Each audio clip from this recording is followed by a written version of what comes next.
IT act से जुड़े मामले में पताही निवासी ठाकुर दिव्य प्रकाश को अदालत से अग्रिम जमानत मिलने के बाद उन्होंने प्रेस कॉन्फ्रेंस कर नगर विधायक रंजन कुमार पर गंभीर आरोप लगाए।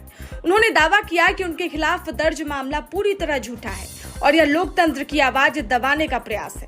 साथ ही उन्होंने कहा कि उन्हें न्यायपालिका पर पूरा भरोसा है। वहीं नगर विधायक रंजन कुमार ने पूर्व में सदर थाना में प्राथमिकी दर्ज कर आरोप लगाया था कि ठाकुर दिव्य प्रकाश सोशल मीडिया पर उनके खिलाफ आपत्तिजनक और भ्रामक पोस्ट कर उनकी छवि धूमिल करने का प्रयास कर रहे थे।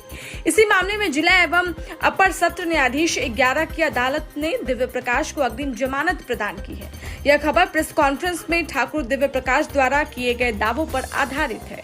संबंधित आरोपों पर नगर विधायक रंजन कुमार का पक्ष प्राप्त होने पर भी उसे प्रमुखता से प्रकाशित किया जाएगा। गंभीरता भयावह बना के पेश की गई, वैसा कुछ था नहीं। भगवान सरस्वती और अपने गुरुजनों के आशीर्वाद से मुझे इतना भरोसा है कि विरोध करने का और सम्मानजनक विरोध करने का मेरे पास शब्दों का बहुत सारा भंडार है, जिसमें जैसे आरोप लगाए गए थे वैसे शब्दों का न मैं इस्तेमाल करता हूं किसी व्यक्ति के लिए, ना कभी कुछ वैसा मैंने किया है मैंने अपने सोशल मीडिया प्लेटफॉर्म पे। हाँ, चूँकि वो एक परिप्रेक्ष्य में एक कमेंट लिखा गया था, उस रिप्लाई में मैंने उस परिप्रेक्ष्य में लिखा था, लेकिन उसका दूर दूर से चुने हुए जनप्रतिनिधि के प्रति कोई संदर्भ बैठ नहीं रहा था।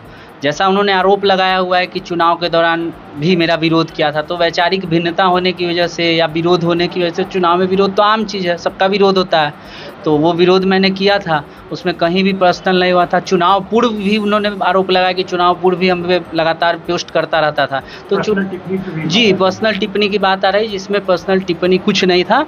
पर्सनली उनके द्वारा ही, उनके लोगों के द्वारा ही किया गया था। उनके अपने ममेरे भाई द्वारा मुझे मारने की धमकी दी गई थी 25 अगस्त 2025 को। उसके बाद मेरे गांव में भी जो उनके प्रतिनिधि हैं, उनके द्वारा भी मेरे घर के वरिष्ठ जनों को रास्ते में रोक के घर के कार्यक्रम में उनको क्यों नहीं बुलाया जाया, इसी तरह की छोटी छोटी बातों पे उनको प्रताड़ित किया जाता रहता था, जिसके बारे में मैंने चुने हुए जनप्रतिनिधि को फ़ोन करके, तब वो नहीं चुने गए थे, उस दौरान मैंने फ़ोन करके उनको इसकी सूचना दी थी। मैं पब्लिक लाइफ में हूँ, 5-6 वर्षों से सोशल मीडिया पे एक्टिव हूँ, फ्रीलांस जर्नलिज्म करता हूँ, लेकिन कभी मैंने ऐसे शब्दों का किसी व्यक्ति के लिए इस्तेमाल कभी नहीं किया हुआ। न्यायालय ने आपके पक्ष में बिल्कुल न्यायालय और जिला प्रशासन का मैं धन्यवाद देता हूँ।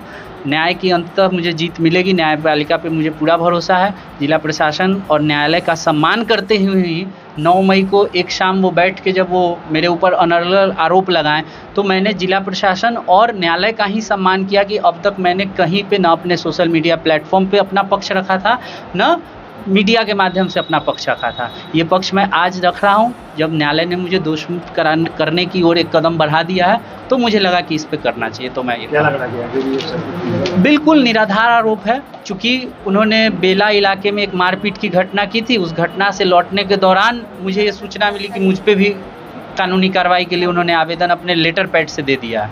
तो मुझे आगे भी भरोसा है ये निराधार आरोप है, तमाम आरोप निराधार हैं, कहीं स्टैंड नहीं कर रहा है, तो आगे भी मुझे भरोसा है कि न्यायालय और सत्य की जीत होगी।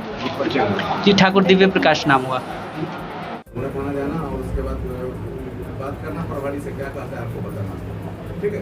फिर हम व्हाट्सएप पर उसका कानून भेज देंगे, सुप्रीम कोर्ट से ऑर्डर दिए हुए हैं, तो गाड़ी बीच रास्ते में नहीं चलेगी। उसमें एक FIR दर्ज हुआ था ठाकुर दिव्य प्रकाश एलियस दिव्य प्रकाश, जो ये लोग पताही जगन्नाथ के रहने वाले हैं। इनके विरुद्ध रंजन कुमार जी ने एक मुकदमा दायर किया था, FIR किया था 479/226 सदर थाना।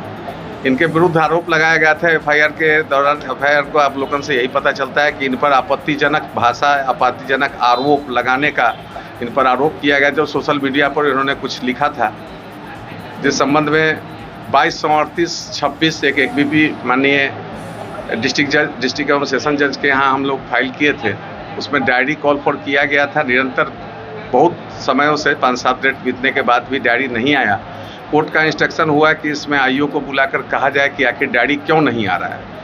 जैसा कि PP साहब के द्वारा बताया गया कि हमने बात किया है IO से और थाना प्रभारी से, उसमें विधायक जी अपना बयान नहीं दे पा रहे हैं, जिसके कारण अनुसंधान नहीं हो पा रहा है, तो डायरी आने का सवाल ही नहीं उठता है। उसको अपना ध्यान में रखते हुए इनको, चूँकि कानून के छात्र भी हैं, फ्रीलांसर जर्नलिज्म भी करते हैं और में क्या बोलते अपने पीड़ित भी चल रहे हैं अभी कर्क रोग से। इसी को ध्यान में रखते हुए हमने प्रेयर किया माननीय कोर्ट से कि इलेक्ट्रॉनिक एविडेंस का केस है 352, 353 BNSS और 66C और D इन पर लगाया गया था। इलेक्ट्रॉनिक एविडेंस से संबंधित मुकदमा का जो धारा लगाया गया था जो इन पर बैठता भी नहीं है, क्योंकि उसमें पासवर्ड चोरी करने की बात है, जैसा कि इन्होंने किया भी नहीं है। तो माननीय न्यायालय ने उसको देखते हुए हमारा बहस सुना और अपना पक्ष हमने मजबूती से रखा और इनको अंततः अग्रिम जमानत का ऑर्डर हुआ है।